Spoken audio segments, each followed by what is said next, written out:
In this environment, hesitation is removed quickly. Movement that pauses becomes visible. Paths that narrow become traps. When resources concentrate, conflict follows without exception.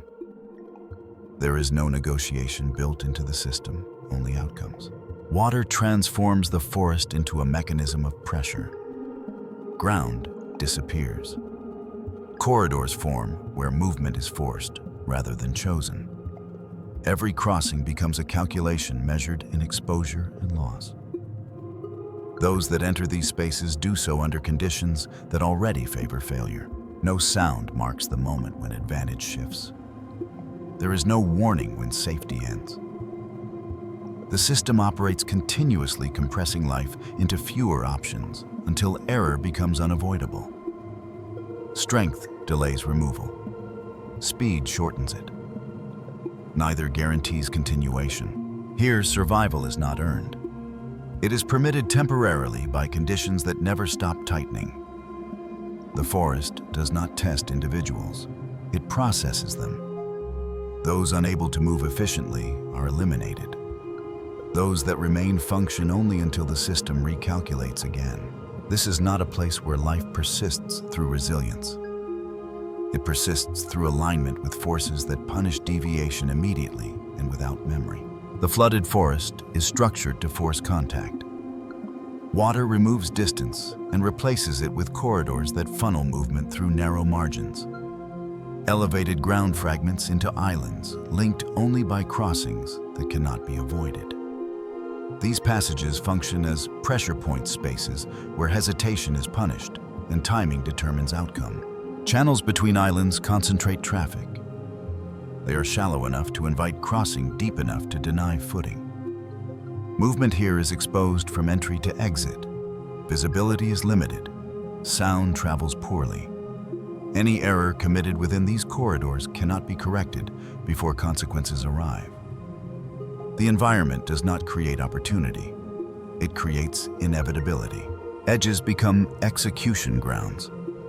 The boundary between land and water offers no neutrality. Prey gathers where escape routes collapse.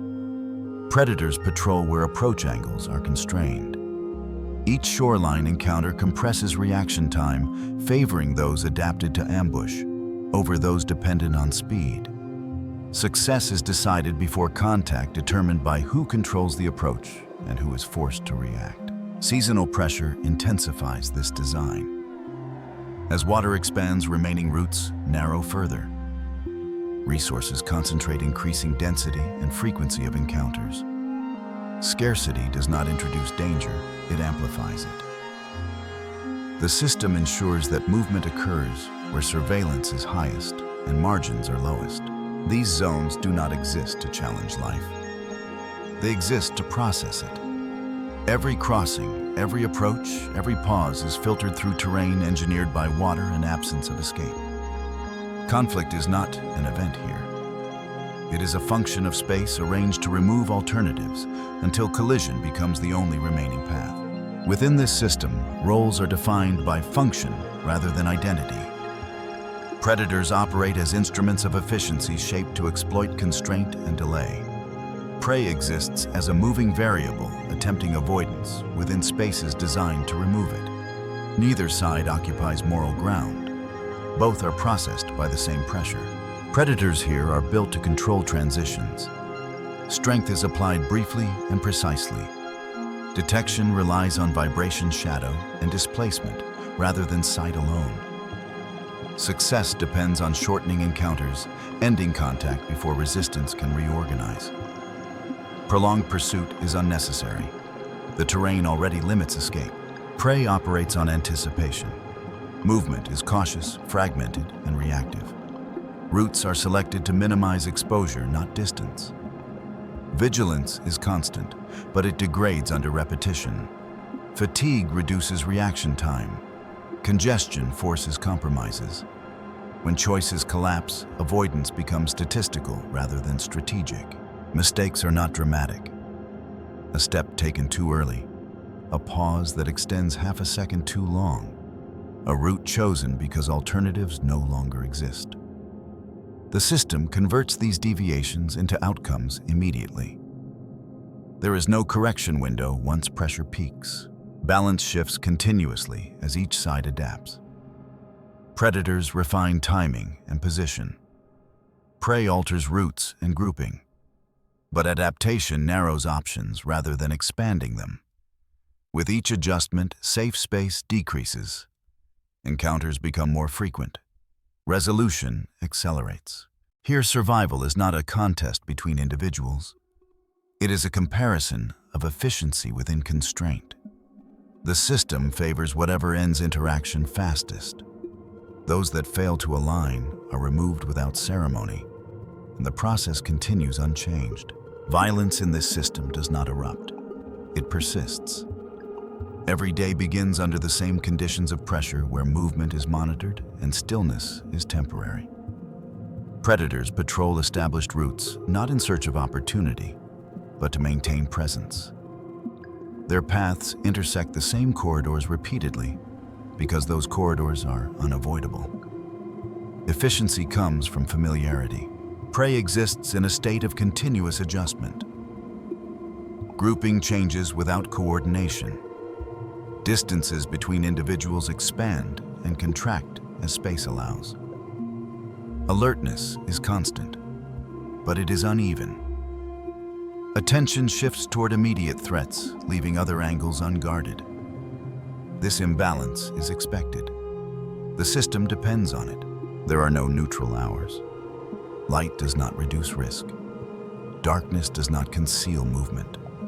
Water reflects sound and vibration at all times, transmitting information regardless of intent. Any transition between ground and channel registers within the system. The act of crossing alone is enough to initiate response. Loss occurs without disruption. An animal enters a corridor and does not emerge.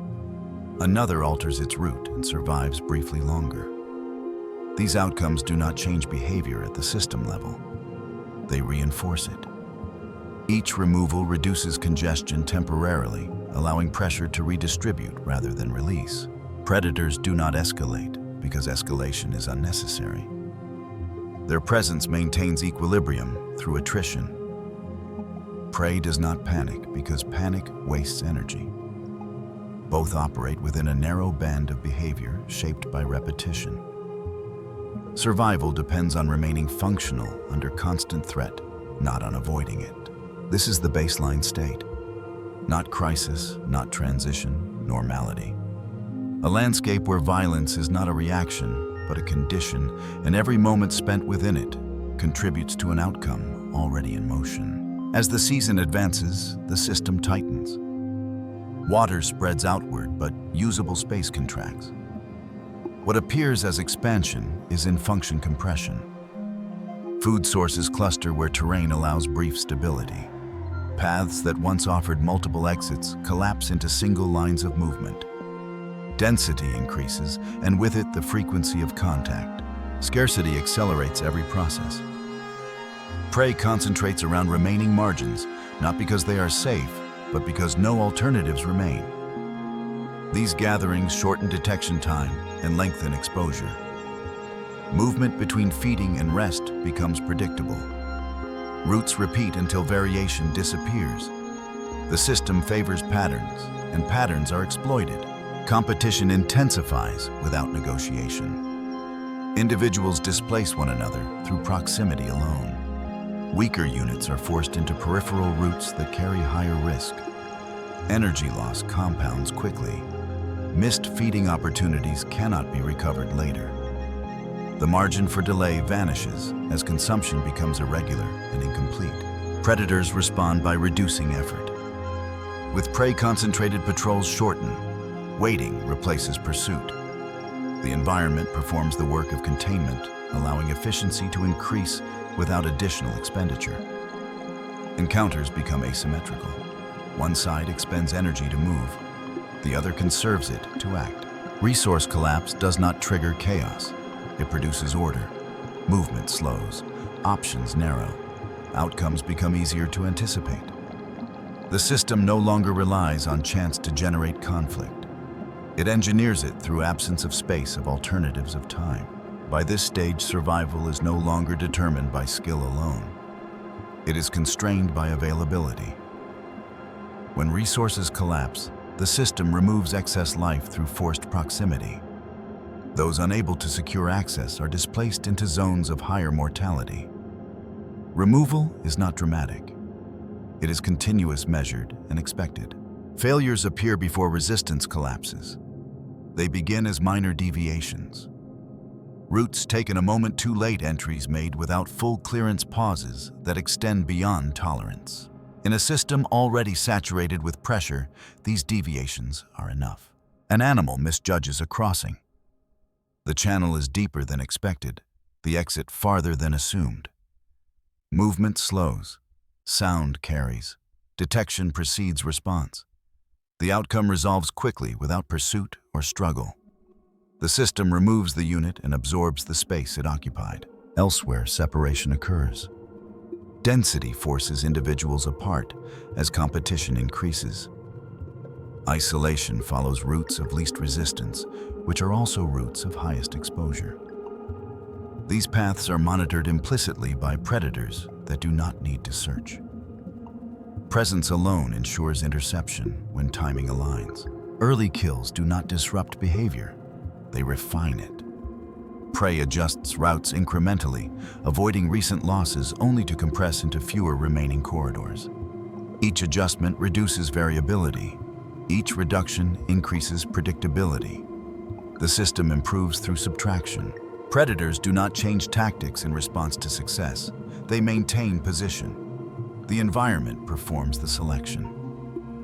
Errors are terminal because correction requires space and time, both absent here. Once movement begins within a kill zone, the sequence proceeds without interruption. These failures are not warnings, they are confirmations. The system does not escalate because of them, it demonstrates itself.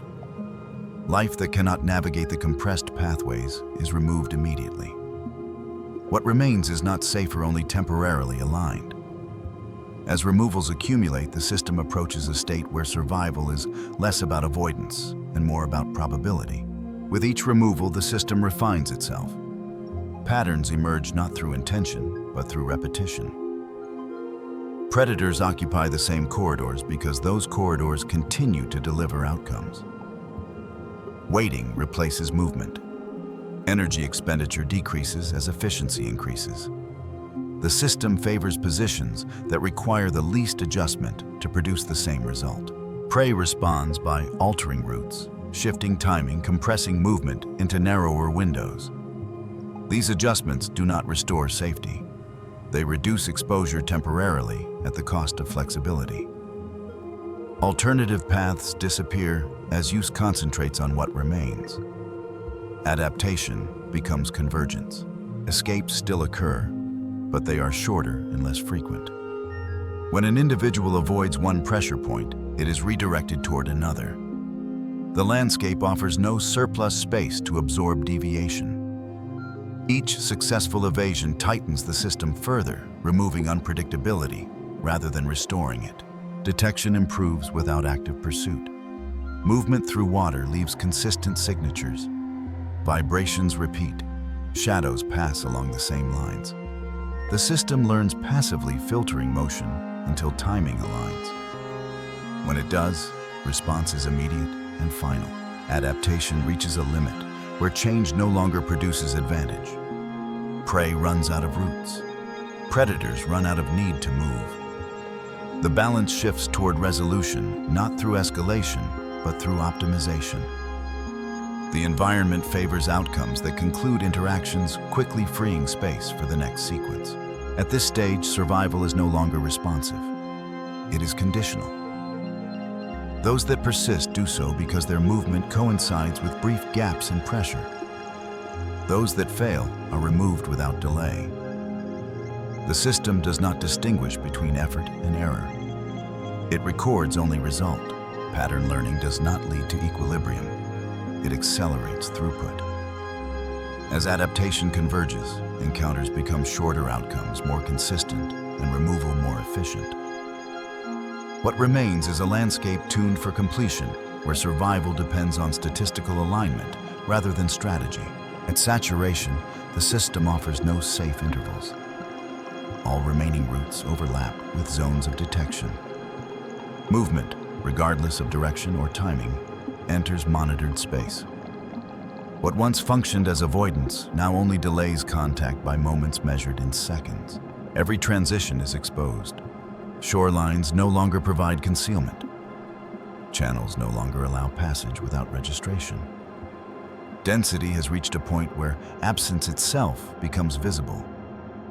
Any gap attracts movement from both sides, closing immediately. The system no longer reacts. It anticipates. Survival shifts fully into probability. Outcomes are no longer shaped by individual adjustment, but by alignment with brief lapses in pressure that occur without pattern. These lapses cannot be identified in advance. They exist only as moments when multiple forces fail to coincide. Entry during any other interval produces the same result. Deaths become predictable in form, if not in sequence. An animal enters a corridor. Detection occurs. Response follows. Removal is completed. The system resets instantly, ready for the next unit. There is no accumulation of consequence beyond space cleared for continued operation. Predators do not increase effort. Prey does not increase caution. Both have reached functional limits. What remains is throughput life, moving through a mechanism calibrated to eliminate inefficiency. The flooded forest no longer appears chaotic. It operates with consistency, converting movement into outcome without deviation. At total saturation, survival is no longer personal. It is statistical residue. Those that remain do so, not because they are stronger or faster, but because they have not yet intersected the final alignment of pressure. The system does not delay indefinitely. It processes until conditions change. Here, the distinction between hunter and hunted loses relevance. All movement is subject to the same exposure. All paths lead through the same constraints. The system no longer selects, it completes. Resolution occurs without escalation. The system does not build toward climax, it arrives at it through compression. Movement enters a corridor already optimized for removal. Timing aligns. Detection precedes response by seconds too short to alter course. A crossing is attempted where crossings have occurred before. Water depth is sufficient to deny footing shallow enough to register vibration immediately. The unit entering the channel commits fully because there is no alternative path. Retreat would require re-entry under identical conditions. The system allows forward motion only once. Contact follows methodically. There is no pursuit, only interception. Force is applied briefly at the moment when balance is lost and recovery is impossible. The engagement ends as efficiently as it begins. Resistance does not extend the sequence.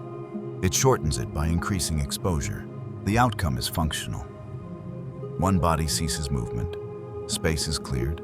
Energy expenditure is minimal relative to result. The environment absorbs the event instantly, redistributing pressure across remaining routes without pause. There is no aftermath beyond reallocation. No behavior changes in response. Predators maintain position. Prey adjusts density marginally, then resumes movement under the same constraints. The system does not register completion as success or failure. It records only throughput. Violence here is not excessive. It is sufficient. It does not serve dominance or correction. It enforces order by concluding interactions quickly and predictably. Removal stabilizes density temporarily, allowing the system to continue operating without interruption. This decisive event does not alter conditions. It confirms them. The flooded forest remains configured to convert movement into outcome. What occurs within it does not resolve pressure. It satisfies it. Life passes through. The mechanism remains intact. The system does not acknowledge completion. Pressure persists at the same intensity as before, redistributed rather than reduced. Water continues to shape corridors. Routes remain constrained. movement still enters spaces designed to resolve it. The removal of one unit alters nothing at scale. Density shifts briefly, then stabilizes. Predators maintain position. Prey resumes transit under identical limitations. The mechanism does not adapt to outcomes. It enforces them repeatedly. Individuals disappear without trace. No absence weakens the system. Each removal restores balance, only momentarily, creating space that is immediately filled by subsequent movement. Continuity is maintained through replacement, not memory. This environment does not progress toward resolution. It cycles through the same constraints until conditions change externally. Flood recedes or advances. Corridors reconfigure. Pressure relocates. The process resumes elsewhere without interruption. There is no final state here, only operation. Life enters movement, is filtered, and outcomes occur according to alignment and exposure. The system remains indifferent to what passes through it. In the flooded forest, survival is not a narrative. It is a function. And functions do not conclude, they persist until the parameters shift.